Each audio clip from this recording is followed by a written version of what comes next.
I got a question from a viewer recently about essential products for double bass beginners. And so in this video, we're going to go through and lay out exactly what you need to get started on the double bass. We dig into topics like this and much more in our weekly email newsletter. If you're not on the list, consider subscribing. The first thing for any double bassist, in my opinion, is surprise, surprise, double bass, and I would say also a bow. No matter what style of music you play, you're going to get a lot of benefit out of using the bow. It'll help your intonation. It's something you may want to incorporate into any style, really.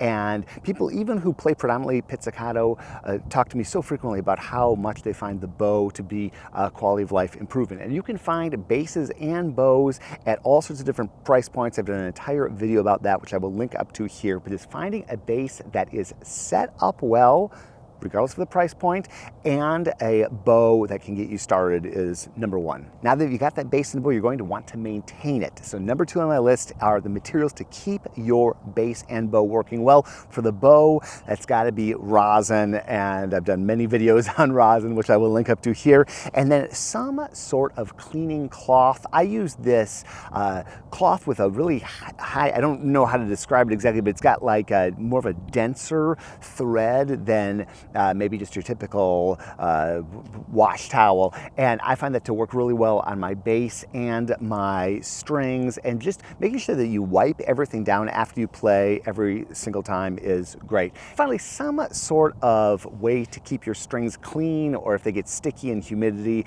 I just use that good old GHS fast fret. That works great for me, and I find that if I need to get the rosin off of where the bow contacts the strings, copper wool, like what you use in the kitchen, can work. And really, I found if you just make sure that you're diligent about wiping down your strings, you're not going to probably have too much of a problem with rosin buildup. Just stay on it every day, keep your bass clean, and that's key. That's a very cheap piece of essential gear, cloth. Next up is what I call support equipment, and we're talking about real basic stuff like end pins, end pin stoppers. Do you have wood floors? Do you want to be sticking that end pin into your wooden floor? Maybe not, so some sort of rock stop or even a piece of carpet that won't skid around on you.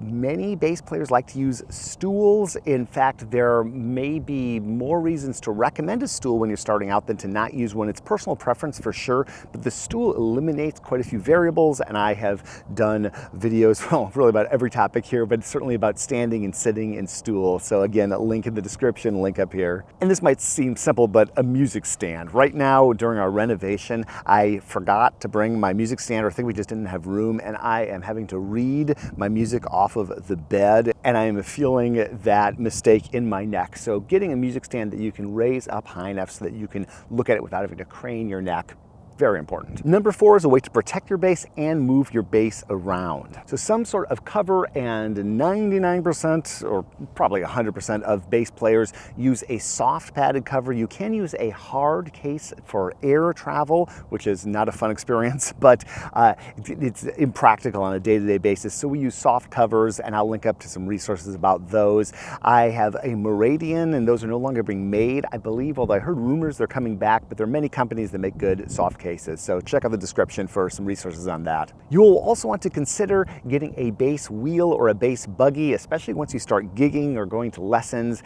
Bass isn't that heavy, but it is a bummer to move around if you don't have some sort of way to move it around. And some people use straps and put the bass around. You're a barbarian if you do that in a good way, but I find that to get very uncomfortable. I've been a fan of bass wheels for decades, and some people worry about structural problems, but I have wheeled literally hundreds of miles. I'm not kidding. I walk with my bass a lot, and I've never had a problem. Just get a good wheel. I have this Gaines bass wheel. It's great. The fifth category is learning tools, and so a tuner is key, a metronome is key. In the age of smart devices, you can get an app like Tonal Energy, which will do it all, and I've done videos on essential apps. Of course, you can get a physical metronome or physical tuner, and then method books and learning materials, and that's where DBHQ really excels. We have an unbelievable sheet music library category. So just go to shop.doublebasshq.com. That's linked up in the description. And whatever your level, starting out or